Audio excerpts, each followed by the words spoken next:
kako so računalnik prodrli v naše domove. Ko knjige postanejo ljudje, v Mariboru so tudi letos odpravljali predsodke. Razstava ob 100-letnici Glavnega mostu. Dober dan, prebivalci Studencev so v javnem pismu opozorili na hrup in prah z območja tamkajšnje industrijske cone, nekdanjega Tekola. Zaradi težav z neznosnim hrupom in prašnimi delci že več kot 2 desetletji zaman prosijo za pomoč mariborsko občino. V podjetju Labos so nam pojasnili, da vsa leta sodelujejo z mestno četrtjo Studenci in so na željo stanovalcev že omejili dejavnost. Iščejo pa tudi nadomestno lokacijo. Gospa Marija se je na Studence preselila pred skoraj 3 desetletji. Tabor občina zagotovila, da se Tekol seli in se je selil v industrijsko cono, ker je tu stanovanjsko.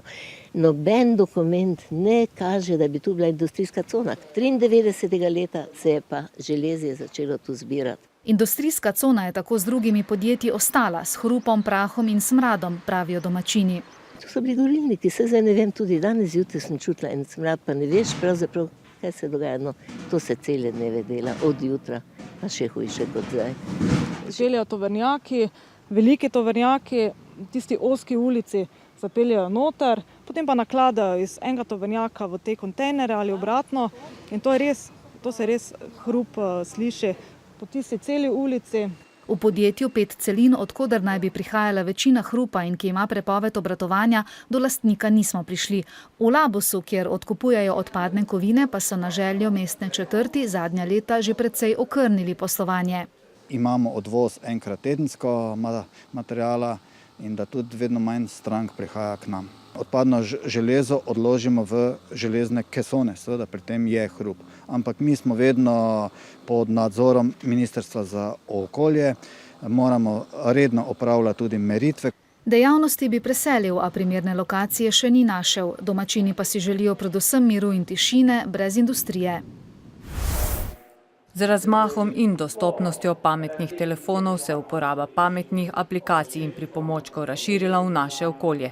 Tudi domove. V hotelu Habakuk je zato Univerza v Mariboru pripravila mednarodno konferenco o trendih in najnovejših raziskavah na področju komunikacije človek-računalnik. Srečanja se udeležuje več kot 100 znanstvenikov in raziskovalcev z vsega sveta. Nove tehnologije so omogočile interakcijo med strojno in človeško inteligenco. Dober primer je informacijska rešitev Adora, ki so jo skupaj z mladimi raziskovalci razvili v Mariborskem univerzitetnem kliničnem centru. Kirurg lahko kar med operacijo z glasom in gibi rok pridobi bolnikove podatke.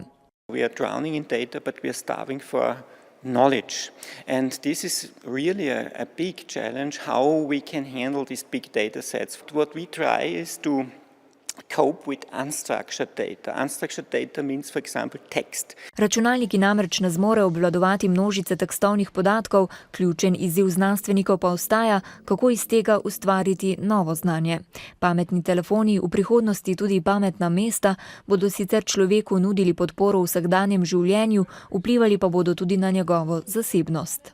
The smarter the system is, the more it has to know about you. And so you have to provide data and information about yourself, about your personality and your family, maybe your friends, to the system. Potreben bo nadzor sistema. Že v preteklosti si je namreč človek prizadeval vplivati na sočloveka in njegov Sicer pa je konferenca namenjena tudi povezovanju znanstvenikov in raziskovalcev severozahoda in jugovzhoda Evrope.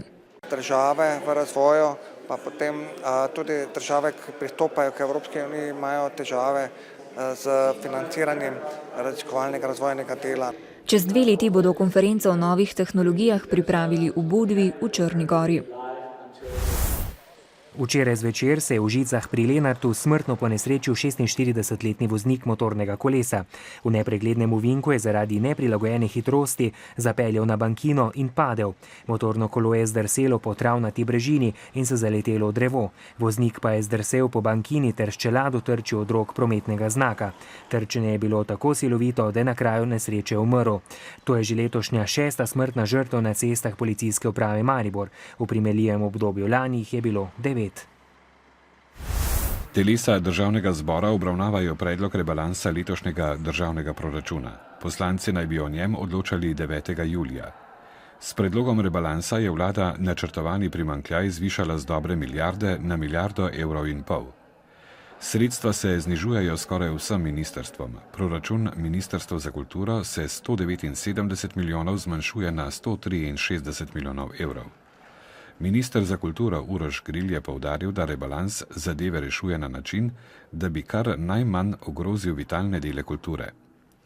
Sredstva za javne zavode se zmanjšujejo za 1 300 000, sredstva za ljubiteljsko kulturo pa ostajajo na enaki ravni. Sodnica Celjskega okrožnega sodišča je predobravnavni narok za nekdanjo direktorico Vegrada Hildo Tovšak v zadevi Betnava najprej prekinila, potem pa ga na predlog zagovornika Tovšakove preložila. Tovšakova se namreč s tožilcem še pogaja glede priznanja krivde. Predobravnavni narok se bo tako nadaljeval 10. julija, ko je razpisana tudi obravnava v zadevi Rimske terme. Neuradno naj bi tožilec za Hildo Tovšak predlagal 6 let zapora za oba kazenska postopka, Betnavo in Rimske terme. V okviru dobrodelnega projekta Pričarajmo nasmeh bosta podjetje Tuš in Rdeči križ Slovenije do konca poletja 500 otrokom iz socialno ogroženih družin iz vse Slovenije omogočila brezplačno letovanje na Debelem rtiču. Dobrodelni projekt poteka že 11. leto, do zdaj pa so brezplačno letovanje omogočili že več kot 5000 otrokom. Na mariborski občini so se srečali predstavniki programskega sveta Mladinskega kulturnega centra Pekarna in predstavniki mariborske občine. Slednji pravijo, da je obnova pekarne nujna, denar za prenovo, ki bo potekala po fazah, pa je zagotovljen. Pekarnarji se sicer strinjajo, da je prenova nujna, bojijo pa se, da bodo v bodoče izgubili avtonomijo. Denar za drugo in tretjo fazo obnove pekarne, hladilnice in lubadarja je praktično zagotovljen, še vedno pa se zapleta pri soglasju uporabnikov za obnovo. Ti so sicer izrazili še zadnje predloge sprememb načrta obnove in kot kaže, bo med njimi vendarle prevladala struja zagovornikov prenove. Z našega zornega kota niso problematične, ker ne posegajo v strukturo projekta, ampak prilagajajo in izboljšujejo projekt. Zagovornikom in nasprotnikom prenove je sicer skupen strah, da bi z obnovo pekarne izgubila svojo avtonomijo, kar pa je vodstvo občine zanikalo. Kot trdijo, je ravno zaradi tega bil izbran unikaten način vodenja kompleksa s programskim vodstvom, ki ga volijo uporabniki. Konsens uporabnikov pekarne trenutnih praktično je, da bi pekarna rabila investicijsko obnovo, ne pa obnovo vredno 3 milijone evrov približno. Ne? Vemo, da obstajajo problemi, vemo, da je to konec ene in začetek druge pekarne in upamo, da bomo uspeli ohraniti vse bistvo in dušo pekarne takšne, kot je. Mislim, da so zagotovljeni mehanizmi, ki so za to potrebni. Še zadnja usklajevanja med uporabniki naj bi bila končana že ta konec tedna, saj se je rok, do katerega mora občina pripraviti gradbeno dokumentacijo za prijavo na evropske razpise, praktično že iztekel. V okviru festivala Lent je v Mariboru že drugo leto zapored odprla vrata Živa knjižnica, s katero želijo odpravljati predsodke, ki jih Slovenci nemalokrat gojimo do svojih prijateljev, sosedov ali tujcev. Zato so v takšni knjižnici knjige kar ljudje sami oziroma tisti, ki se v svojem življenju soočajo s predsodki in so pripravljeni govoriti o svojih izkušnji ter jo deliti z obiskovalci knjižnice. Bralci so lahko na knjižni polici izbirali med zdravilcem, upokojenko, gibalno ovirano osebo, gejem, patrom jezuitom, med drugim tudi plesalko na drogu. Prvo se je izbrala, da bi šla do geja, da sem tu se pogovarjala, bil zelo odkrit in tak prijeten človek in tak. To je bila taka dobra izkušnja in mislim, da zdaj sigurno več sem začela tudi malo drugače gledati na te stvari. Meni je pomembno, da se razkrije čim bolj osebno oziroma da je čim bolj oseben pristop, da sam bralec lahko začuti, v kakšne sfere se lahko gre z nekimi predsodki, kako lahko nekdo, ki je stigmatiziran, lahko trpi v tem in jaz si malo mogoče hočem to približati. Ena od bralk si je za Živo knjigo izbrala patra jezuita, po pogovoru pa. Kot duhovnik čisto drugače v živo deluje kot pa za prižnico, tisto pojočo govorico in tako za neposredno je čisto drugače. Ja, lušno je bilo z njegove smeri. Letos je prvič, da v bistvu se odločajo za branje tudi z otroki, da se usede mamica in recimo 2 otroka in kaj preberejo. In to se mi zdi v bistvu zelo dober način, da se otroci spoznajo z drugimi zanimivimi ljudmi. Zelo dobrega odziva so bili deležni tudi strani oseb, ki so bile z mimoidočimi pripravljene deliti svoje izkušnje. Ljudje vidijo, da se drugi trudijo, da jim poskušajo prenesti svoje znanje, izkušnje, ker danes je tako, da je znanje dostopno vsem in škoda bi bilo nabirati si izkušnje sam. Vemo, da izkušnje bolijo največkrat. V naslednjih mesecih se Živa knjižnica seli tudi v Sežano, Mursko Soboto, Novo mesto, Ljubljano in Koper. Čeprav marsikdo misli, da klasična glasba večinoma prija le poznavalcem in umetnikom, pa kvintet Piazzole, ki dokazuje, da je mogoče klasične skladbe približati tudi širšemu občinstvu. Na Lentu jim je sodni stolp uspelo napolniti do zadnjega kotička. Mnogi obiskovalci pa so zvokom argentinske glasbe, obogatene slovenskim etnom, prisluhnili celo pred vrati. Piazzole, ki je izpeljanka iz imena argentinskega skladatelja Astorja Piazzole, pa smo si nadeli njegov priimek za naše ime, ker smo na začetku izvajali pretežno njegovo glasbo, zdaj smo repertoar razširili tudi z drugimi zadevami, ampak še vedno ostaja ime isto kot prej. Kvintet Piazzole, ki sestavlja 5 mladih fantov iz Prekmurja, Štajerske in Koroške, ki so v slovenski glasbeni sceni zagotovo nekaj posebnega.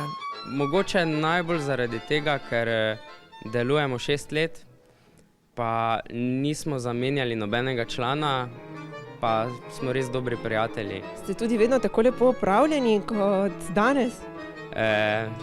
Ponavadi, ja, to je naša uniforma, tak recimo, z enim ekscentričnim dodatkom in sicer all-starkami. Če želite doživeti argentinske zvoke na nekoliko drugačen način, je obisk koncerta Piazzolekov zagotovo dobra izbira.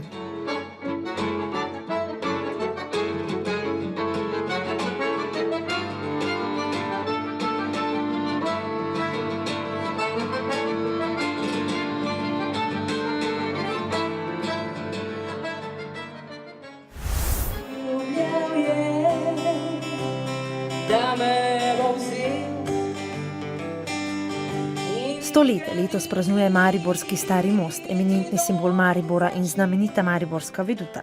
Številne zgodbe, vesele in tragične je videl in doživel v tem stoletju. Prav te med drugim razkriva razstava domoznanskega gradiva Most stoletnik v Univerzitetni knjižnici Maribor. Tovrstne razstave omenjenega gradiva so poletna stalnica UKM. Enota za domoznanstvo Univerzitetne knjižnice Maribor ravno z poletnimi domoznanskimi razstavami poskuša Mariborčanom, obiskovalcem knjižnice in tudi vsem drugim na nek način približati posamezne dogodke, objekte, posamezniki, ki so kakorkoli soustvarjali kulturno zgodovino ali podobo mesta. In prav gotovo je most v svoji stoletni zgodovini to bil oziroma je. Na mostu se je marsikaj izgubilo, našlo. To so tiste stvari, ki so mogoče zanimive, pa jih malo manj poznamo. Na takšni zanimivosti je prav gotovo, naprimer, ko sta 2 otroka pobegnila od doma in kako sta na mostu srečala zopet svojo mamo, ki jih je prišla iskat. Novinarji so se v tem stoletju v časopisih zavzemali za obnovo mostu. Njegova slikovita arhitektura pa je motivno nagovarjala tudi številne likovnike.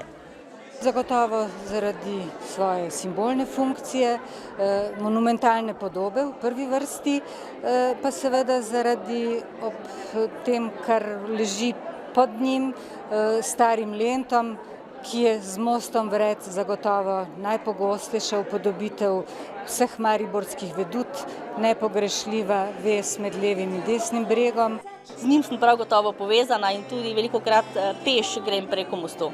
Naj bo ta vez med levim in desnim bregom trdna še vsaj nadaljnjih 100 let.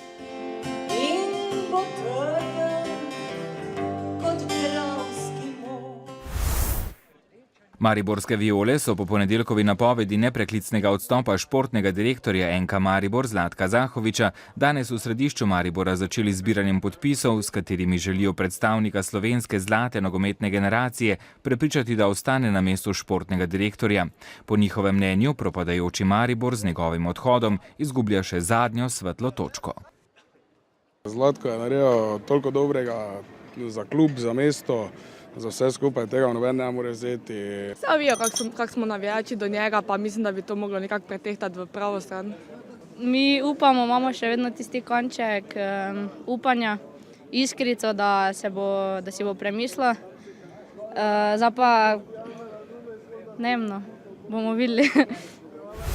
Svet pozorno spremlja vse bolj zaostreno dogajanje v Egiptu. Potem, ko je vojska predsedniku države Mursiju dala 48 ur časa, da odstopi, kot zahteva več milijonov protestnikov, je ta že sporočil, da tega ne bo storil.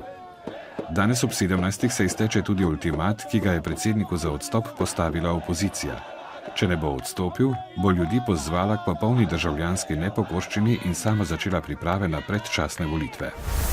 Edward Snowden, nekdanji sodelavec ameriške agencije za nacionalno varnost, je umaknil prošnjo za azil v Rusiji, potem ko je včeraj ruski predsednik Putin sporočil, da lahko ostane v Rusiji, a le, če ne bo več razkrival podatkov o ameriškem nadzoru.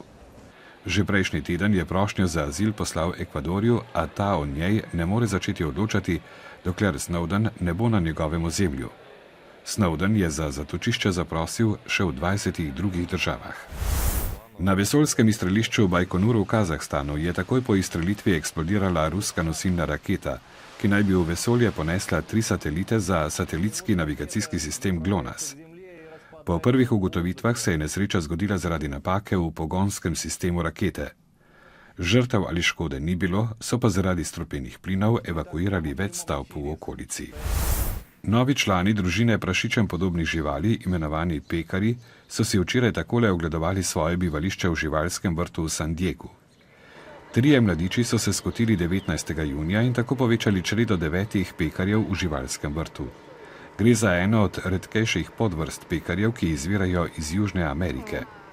Ti sesalci so znani predvsem po temni ščetinasti dlaki in privihanem nosu. Rilec uporabljajo za izkopavanje koreninic in podzemnih plodov. Mladi pekarji vzbujajo pozornost svoje vrstno igro, pri kateri se lovijo v krogih. Skrbniki v živalskem vrtu pa še povedo, da so mladički zelo navihani. Poglejmo, kaj napoveduje vremenoslovci. V sredo bo večinoma sončno z nekaj koprenaste oblačnosti. Ponekod bo pihal jugozahodni veter. V noči na četrtek bodo v zahodnih krajih nastale prve plohe in nevihte. V četrtek bo spremenljivo oblačno s krajevnimi plohami in posameznimi nevihtami. Nekoliko se bo osvežilo. V petek bo spet večinoma sončno in topleje.